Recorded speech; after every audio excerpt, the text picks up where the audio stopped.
Greetings and salutations, good citizens. Welcome back to the Fright Club, your one-stop shop in all things horror. I am Laz. For those of you who are coming back, welcome. And also for those of you who are tuning in for the first time, also welcome. Now, before I go any farther, I want you to hit that like, comment, subscribe, hit the bell notification so you never ever miss when this channel is updated and when this channel updates. There it is. And so you never miss a minute, and you know exactly when new content's up. However, if you don't want to wait that long, if you want to get all your fresh stuff 2 days early, plus extra posts, extra information, extra content, we got a Patreon. Now I know those of you who are regular viewers, you know that because I keep saying it, but I won't let everyone know again. Patreon.com/The Fright Club. For just $3, you can get extra. You can get your content 2 days early. 2 days early, before anyone else. And plus, if you want to get higher perks, it's a bit more. $10, you get your name in the credits. $25, you get special content only for patrons, like patrons only, like exclusive Patreon content. And for $50, you become a producer, so you get a producer credit for the channel, and also you get to be able to request future videos that I do for you. All of good stuff. All the information is on patreon.com/The Fright Club. And if you're able to do it, awesome. If not, no worries. That's what I say. Now that we got that out of the way, let's talk about today's topic. Now, today is a new show, a new topic that I'm calling international horror, or horror around the world. I haven't quite figured that one out yet. However, so I was thinking about my first video being about, going to Italy and talk about Lucio Fulci or Dario Argento. Maybe going to Japan, talking about the Ringu movies, maybe the films of Takashi Miike, which means I have to sit through an audition again, which once was enough for me anyway. But I decided not to do those because those are ones I think everyone does, that everyone's aware of. Like those of us in the horror genre, like we know about Lucio Fulci, we know about Dario Argento, we know about Takashi Miike. I could have went Korean because Korean horror seems to be very, very popular right now. So maybe I'll do that in the next one. But for this episode, what I wanted to cover is, I'm going to butcher this name, but I'm going with Mahakaal. And Mahakaal is also known as the Indian knockoff of Nightmare on Elm Street, which is a fair summary, because it is basically. Now this review/discussion will have mild spoilers. I'm not going to spoil everything because I really do believe everyone who's interested needs to watch this movie by themselves and needs to discover this, so to speak. Like, because I know I was interested in this when I saw it they showed a clip on the Never Sleep Again Nightmare on Elm Street documentary, and I was like, "Ooh, what's that? I want to see that." So that's where I was, and my girlfriend at the time bought me a DVD set with it. And I've seen this movie a few times. I was just rewatched it before doing this video. So here's basically the rundown of the movie. The plot of Nightmare on Elm Street. I mean, it's basically what it is. Like, there's some changes. Like, Freddy doesn't look like this. Freddy, however, their Freddy looks like this. So we got burnt face and a mullet. But he's got the glove. Now, of course, his name's not Freddy Krueger. His name is Sahakal. Or Sakal. Again, I'm going to butcher these things, and I'm sorry. So the plot breaks down basically the same, but there's a whole bunch of added stuff in. For those who are not aware, Indian cinema, I saw this description on the Wikipedia because I was curious about this myself, but Indian cinema is known as basically a la carte type cinema. Like people want, they don't want just one genre. They want action. They want drama. They want action, not just drama, but melodrama and songs and a love story, and which explains Indian cinema slash Bollywood slash Tollywood films to me because that's what you get. You get a whole bunch of stuff. So this movie is a whole bunch of stuff, and so I'm going to call these characters by their American names. So I'll put Indian in front of it because Indian Nancy has a really bad couple of days in this movie.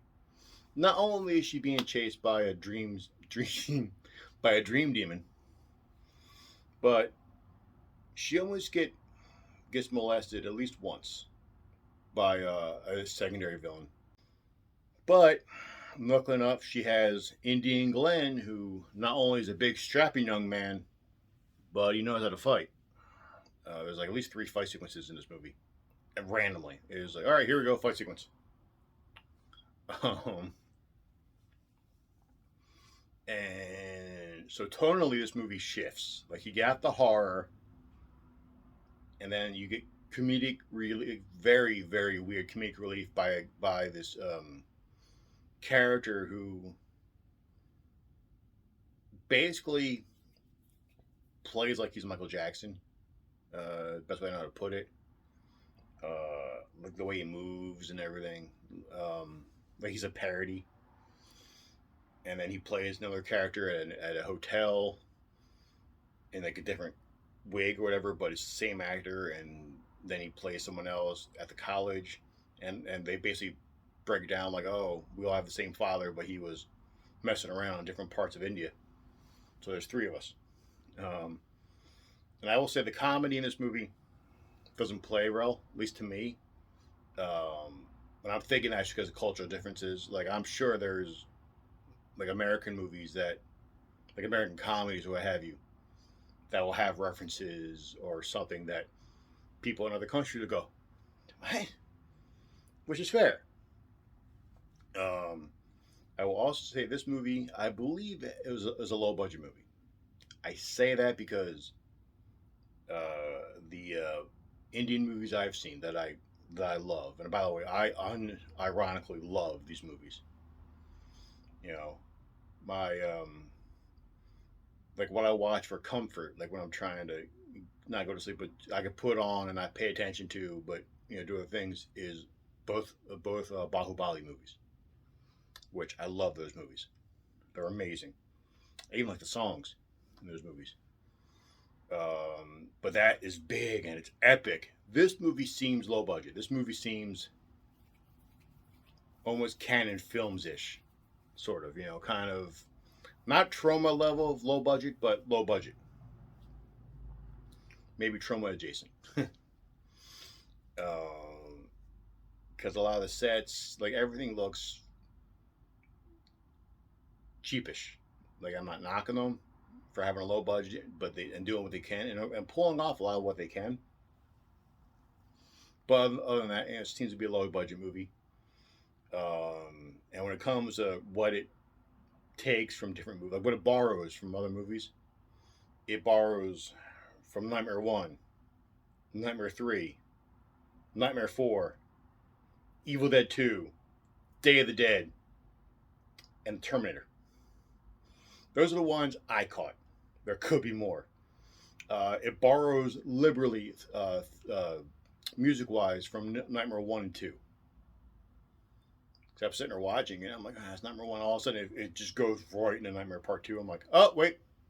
Whale song. I know this. I know this. This is Nightmare 2. Um, so basically, I mean, again, same plot. Only this time, Indian Freddy or Sakal wasn't burned. He was buried alive. and he was not killing kids because he was a just a flat out child killer. He did he still killed children, but he did it to gain knowledge, to gain further gain his knowledge of the dark arts and mysticism. So this has more of a supernatural feel to it, like more of more so than Freddy. Like Freddy was supernatural, but this is more, magical stuff. I know that was terrible, but that's the best I know how to put it. And some deaths are ripped from number one, but the way they set them up are different. Like the way Indian Tina dies. End result's the same. But how they get there is different. Like they don't do the whole spin thing. It's different. Um, and there's some sequences that are flat out original. Like there's a whole sequence in an aquarium, like a nightmare in an aquarium sequence, which is pretty cool. Um, like again, this is a really cool movie. And it's a bit of a slow burn, kind of, sort of. And again, the songs come out of nowhere, um, and they're easily skipped because it's not really part of the plot, except for the second song, which is they decided to take Indian Nancy to on a trip to get her mind off, to cheer her up since she's had like two nightmares already, and she's all depressed about it. So they want to cheer her up. So they go and they take her. They go, let's go on a picnic where we can sing and dance. And sure enough, next sequence they go on a picnic and they sing and dance. Um, so it's sort of tied into the plot, but you don't need to see it. I mean, the song's not bad, but it's not anything hunky dory. Like it's not. Yeah, this is a pretty good song, type stuff. And I'm sure there's someone in the audience going, "Hey, where can I watch this?" And I say, "All right, here we go. Calm down, calm down. I got you covered." Because I believe the DVD's out of print. I could be wrong. If you want to check the Amazon and prove me wrong, fine. But I do know it's, if you follow the spelling on the title of this video, it's on YouTube, and you can get it with English subtitles. Sit down, watch it, and enjoy. Which I highly suggest because it's fun, it's kooky, it's not scary. There's a couple of jump scares, but if you're a horror pro, you got it covered.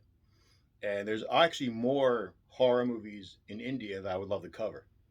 There's quite a few that I've seen that are really good. But that'll be that may be future videos. If you want me to go to a different country, if you want me to go back, if you want me to go to Italy or Korea or what have you, if any suggestions for what international movies I can cover, leave them down in the comments below. I will gladly take any sort of advice or suggestions. I will absolutely give those a shot. And so I'm about to bounce. Before I do, though, again, like, comment, subscribe. Check out the Patreon. I love you all. I do. Everyone who's subscribed and you're viewing, love you all. Couldn't do this without you guys. So until next time, catch you all on the flip side.